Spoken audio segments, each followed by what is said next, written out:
dan masa depan adalah masa yang pasti. Sebentar lagi Bapak Ibu seluruhnya akan bergerak meninggalkan dunia ini dan pulang kepada yang menciptakan kita. Betul Bapak Ibu? Siapapun kita, belum ada yang berhasil menolak kedatangan malaikat maut. Siapapun kita, belum ada yang bisa menunda kematian. La yastakhiruna sa'ata, la yastakhiruna sa'ata, la yastakhiruna sa'ah, wa la yastaqdimun. Mereka tidak mampu menunda kematiannya walau hanya 1 jam. Wala yastaqdimun, dan mereka juga tidak bisa mempercepat kematian. Selanjutnya, malam hari ini Bapak Ibu sekalian, kami ingin sampaikan kepada Bapak Ibu semua kabar baik dan kabar buruk untuk masa depan akhirat kita kelak. Bapak Ibu pilih yang mana? Yang baik dulu atau yang buruk dulu? Saya sampaikan yang pahit dulu, dan semoga Allah lindungi kita. Nanti pada hari kiamat ada orang-orang yang heran kenapa dia tidak boleh masuk surga. Dijawab, karena amalanmu tak ada. Dia berkata lagi, aku sudah mengerjakan semua amal yang baik semasa hidup di dunia. Aku sholat, aku puasa, aku bayar sedekah, aku zakat, aku bangun masjid, aku berbakti kepada orang tuaku, aku melaksanakan haji, aku melaksanakan umrah, aku melakukan yang baik-baik. Di mana letaknya aku tak punya amal soleh? Maka diperlihatkan kepadanya semua amal solehnya yang ada. Ini yang kamu maksud? Iya, ini dia. Betul. Memang kamu dulu pernah melakukannya. Lalu kenapa sekarang kau katakan bahwa saya tak punya amal soleh? Amal solehmu itu telah dibagi-bagikan oleh Allah Subhanahu wa Ta'ala kepada orang lain. Di sini letak terkejutnya hamba ini. Maksudnya apa? Ketika engkau hidup di dunia, engkau bergaul dengan banyak manusia, engkau telah menzalimi mereka. Engkau ambil hak mereka. Tidak engkau bayar gaji mereka. Engkau fitnah mereka. Engkau coreng-moreng nama baiknya. Engkau sakiti fisiknya. Sementara mereka di dunia tidak bisa menuntut keadilan, tidak bisa membalasmu. Hari ini Allah timbang kezaliman yang pernah kau buat pada mereka, lalu amal solehmu diambil, lalu dibagi-bagikan kepada mereka oleh Allah Subhanahu wa Ta'ala.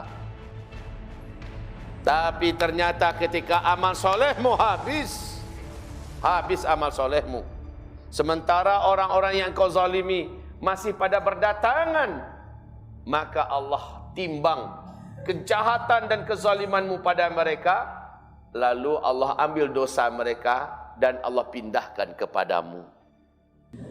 Maka apa yang kami bacakan barusan ini adalah masa depan yang akan terjadi pada sebagian manusia yang ketika hidup di dunia tidak pandai-pandai dalam bermuamalah. Utang pada orang ketika ditagih, dia tidak mau bayar. Dia punya anak buah, gajinya tidak dibayar, dipotong-potong gajinya. Atau nama baik orang dibuatnya busuk di mana-mana sehingga orang itu menjadi hina, orang itu menjadi tersangka, orang itu dipenjara, bahkan orang itu terusir dari kampung halamannya, bahkan orang itu pisah dan cerai dari pasangannya gara-gara mulutnya. Dan orang-orang yang tersakiti ini pada hari kiamat kelak menuntut di hadapan Allah keadilan. Mungkin di dunia keadilan tidak didapatkannya karena pengadilan hari ini bisa, betul tidak? Di dunia, tapi di akhirat pakai apa dia mau nyogok Allah? Kalaupun ada, memangnya Allah mau disogok? Allah yang ciptakan segala harta, Allah yang punya. Maka tidak bisa. Orang ini hanya menyelesaikan urusannya nanti dengan amal soleh yang dia buat di dunia. Inilah dia orang-orang yang bangkrut. Wahai Bapak Ibu yang kami muliakan, hidup hanya satu kali ini. Dan kita tidak akan pernah diulang balik ke dunia walau hanya 1 jam. Maka hidup hanya sekali, jangan sampai salah dalam berbuat. Karena mungkin di dunia orang tidak bisa menuntut, mungkin di dunia orang tidak bisa membalas. Tapi ingat, hidup di dunia bukan untuk selamanya. Hidup di dunia bukan tempat tinggal abadi, tapi hidup di dunia tempat untuk kita meninggal dunia. Betul? Maka kita pulang ke kampung halaman kita. Jangan salah-salah. Sesal itu selalu kemudian. Maka Nabi Muhammad SAW di penghujung umurnya menjelang meninggal dunia, Nabi Muhammad minta tolong agar beliau dipapah menuju ke masjid. Maka Abdullah bin Abbas dengan Ali bin Abi Thalib berdua, mereka kiri kanan, memapah Rasulullah ke masjid. Saking beratnya sakit Nabi, Nabi tak mampu lagi melangkahkan kakinya, sehingga kedua ujung kaki beliau membentuk 2 garis di pasir menuju ke masjid. Pertanda kakinya sudah begitu lemah. Duduklah beliau di dalam masjid, di hadapannya para sahabat-sahabat. Dengan suara lemah beliau berkata, saudara-saudara, mungkin tak lama lagi kita bersama. Menangis para sahabat. Menangis. Saudara-saudara, apapun urusan kita di dunia yang belum selesai, mohon kita selesaikan sekarang. Saya tidak mau nanti di hari akhirat diselesaikan. Saya mau sekarang. Maka siapapun di antara saudara-saudara yang pernah saya sakiti, sekarang tolong sampaikan, balas. Siapapun saudara-saudara yang hartanya ada di saya, tolong sebutkan, biar saya kembalikan. Siapapun di antara saudara yang hatinya, perasaannya pernah saya lukai, tolong, kalau bisa saya minta maaf kepadanya, atau silakan lakukan pembalasan. Coba lihat pesan Nabi Muhammad ini, wahai Bapak Ibu yang kami muliakan. Menjelang meninggalnya, dia berpesan, tolong bersih-bersih kita di dunia. Sementara kita, wahai Bapak Ibu, kita tidak tahu kapan kita akan berakhir.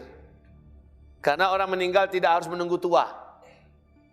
Anak saya hari Jumat yang lalu, umur 10 tahun 6 bulan, meninggal dunia, perempuan, masih kecil. Jangan bilang bahwa kematian itu harus tua dulu. Dan kita tidak tahu, apalagi ini akhir zaman, akan banyak kematian-kematian mendadak tiba-tiba saja diumumkan. Wahai Bapak Ibu yang kami muliakan, karena hidup tidak akan diulang lagi ke dunia oleh Allah, jangan pernah kita tidak menyelesaikan urusan kita dengan sesama manusia di dunia. Mungkin suami pada istri, istri pada suami. Mungkin ayah pada anak, ibu pada anak, anak pada ayah pada ibu. Mungkin saudara dengan saudaranya, mungkin sepupu dengan sepupunya, ipar dengan iparnya, menantu dengan mertuanya, dan seterusnya. Kita dan bertetangga dengan tetangga kita. Wahai Bapak Ibu yang kami muliakan, hati-hati sekali lagi saya katakan. Yang pertama tadi ini cukuplah untuk membuat kita tersentak. Bisa jadi loh ya. Bisa jadi di antara kita ada yang umurnya tak lama.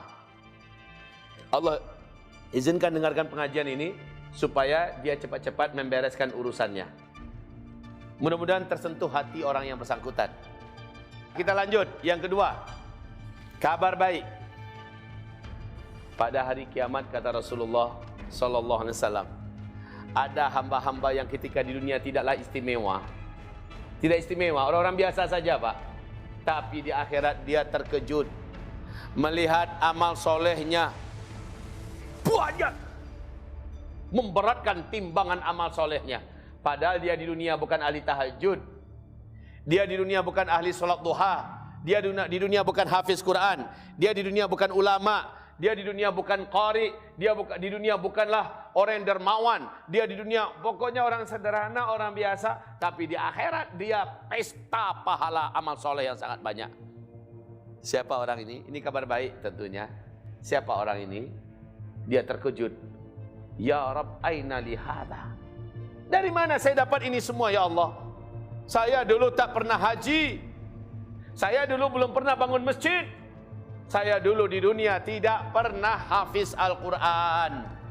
Saya di dunia tidak pernah ya Allah menghajikan orang tua, mengirim para alim ulama, membiayai dakwah. Saya di dunia dulu tidak pernah melakukan ini. Ini kenapa banyak sekali tercatat di buku? Jangan-jangan malaikat pencatat amal salah memindahkan amal orang lain ke saya? Dijawab, bukan. Dulu ketika engkau di dunia, engkau orang baik. Engkau bukan orang yang jahat. Dan engkau punya cita-cita dan niat yang baik. Engkau ingin menjadi orang kaya yang sempurna. Tapi dalam tekad batinmu, dalam doamu yang tidak pernah berhenti, engkau meminta kepadaku, jika aku kaya ya Allah, aku ingin bangun masjid di setiap kota satu. Aku ingin ya Allah menghajikan orang tuaku. Aku ingin ya Allah dengan hartaku ini membantu dakwah dan perjuangan, menolong pondok-pondok pesantren ya Allah. Aku ingin dengan kayaku nanti ya Allah seperti Abdurrahman bin Auf, seperti Utsman bin Affan radhiyallahu anhum. Aku ingin ya Allah berbuat sebanyak-banyaknya dengan hartaku. Mohon ya Allah kayakan aku. Lalu hari demi hari engkau mencari nafkah dengan serius agar engkau bisa kaya. Tapi takdirku menetapkan engkau tidak kaya. Dan engkau tidak berburuk sangka kepadaku.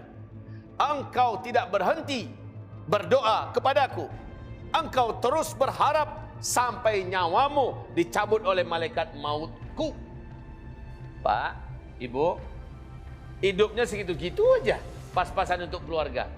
Tapi dia tidak pernah berhenti berusaha. Dia tidak pernah berhenti berdoa. Dia tidak pernah berhenti meminta kepada Allah. Dan dia tidak pernah berburuk sangka kepada Allah. Ya, yang jelas tugas saya hanya meminta. Dan saya berjanji dengan tulus, kalau saya kaya, semua yang saya sampaikan kepada Allah pasti saya wujudkan. Sekarang hari ini aku anggap doamu telah jadi kenyataan. Engkau ingin kaya supaya engkau bisa bangun masjid. Aku anggap engkau sudah kaya dan engkau sudah berhasil membangun masjid. Pahalanya maka sudah ada di catatan amalmu. Allahu Akbar. Aku anggap engkau sudah kaya dan engkau berniat akan menghajikan orang tuamu. Aku anggap engkau telah selesai menghajikan orang tuamu. Pahalanya ada di catatan amalmu. Masya Allah Pak. Menang orang nambah doa dan cita-cita elok ya Pak ya. Menang dia. Ini beda dengan sebagian orang. Orang bangsa mau dia kau tahu diri sajalah. Minta piti banyak-banyak lo ke Allah. Wahai Bapak Ibu yang kami muliakan, bagi Allah itu kun fayakun. Lai ke Allah minta, mintalah. Jangan tanggung-tanggung Pak. Jangan tanggung-tanggung. Lai kepada Allah minta, minta. Berdoa dan tuluslah hati ini untuk terus meminta kepada Allah walaupun sampai tua sekalipun.